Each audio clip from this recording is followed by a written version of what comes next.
Now we're going to talk to Axel Caballero. He is the founder and producer of Cuentame, and they are telling the amazing story of Guillermo Gomez Sanchez and what a private prison called the Correction Corporation of America has done to him. Axel, welcome to the Young Turks. Hi. Thank you for having me on. Yes, in fact, this story is really shocking. It's one of those stories that make you really think through what's going on as far as our immigration system, but mostly as far as how private prison corporations have hijacked our immigration policy. The story of Guillermo is one that he's a 50-year-old man with a mental disability. He suffers numerous things, including Parkinson's, some mental issues that he has there. And during one day, he was going to a particular convenience store to buy some items, and asked the lady there to grab some tomatoes, and the lady said yes. And so eventually the owner of the store pushed him, saying that those tomatoes weren't his. And then he ended up, because of that, in the immigration system for 5 years, 3 of which were in a private prison corporation. And of course, Correction Corporation of America doesn't have or doesn't need to let people know that that he had an illness per se, because they're making money every night off of him. So let's show now a part of the video now that you have the background on the story. This is the video that Cuentame has put together, and then we'll come back and talk about the rest of the story.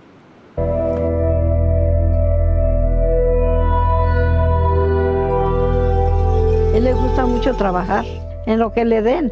Carguas, él trabaja sorteando tomate, no sé por qué migración lo detuvo. You can't go to immigration authorities and say, this is what I hear is happening to my son. They're going to say he's being housed by a private corporation. They're responsible for the day-to-day. You need to talk to them. And then getting to them, because it's a big corporation, is a nightmare for people that don't have a law degree or can't throw a law degree around it. And as I said, people in detention don't have the right to an attorney, and many people don't have the attorneys.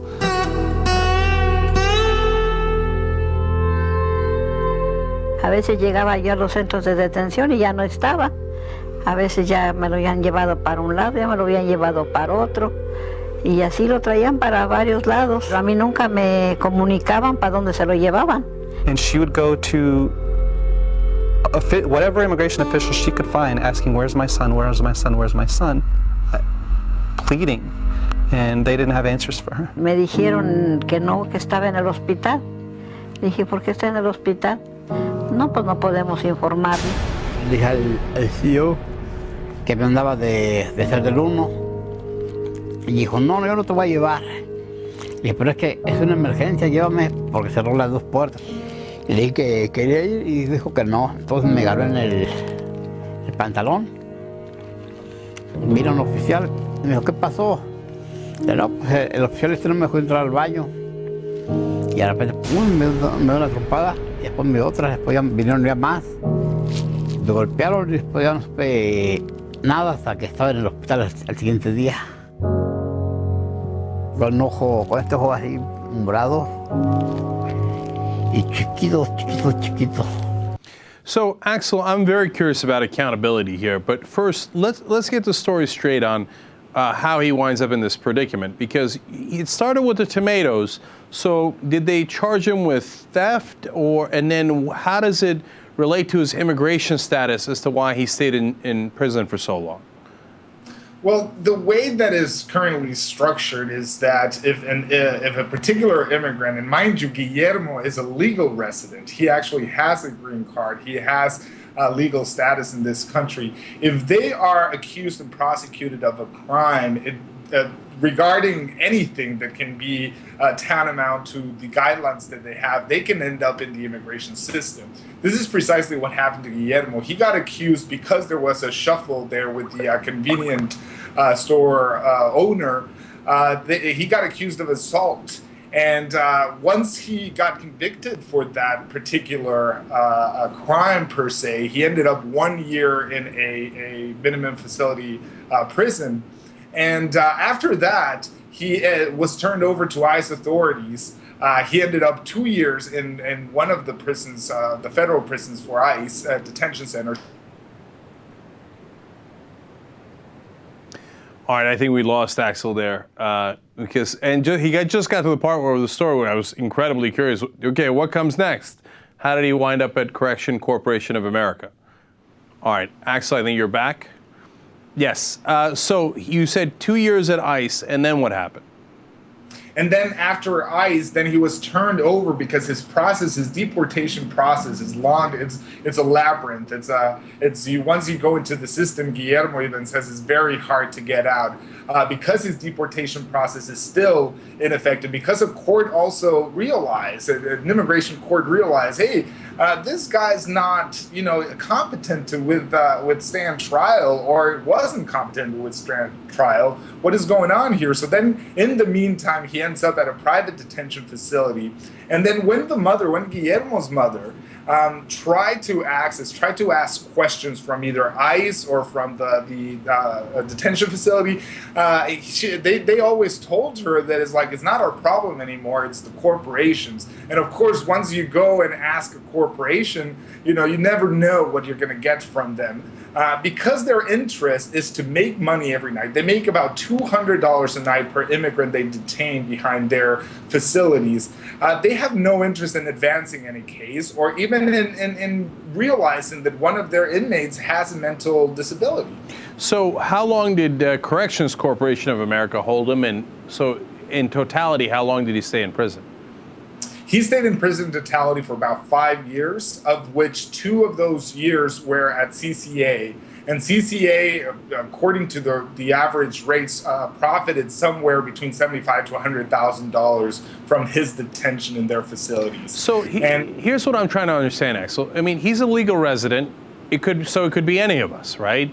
If you wind up in a private prison, who's ultimately responsible? How do you get somebody out of a private prison if the government says, well, you go talk to them, and the corporation says, I don't care about you. I have no responsibility towards you. The government has a responsibility towards you, but I don't.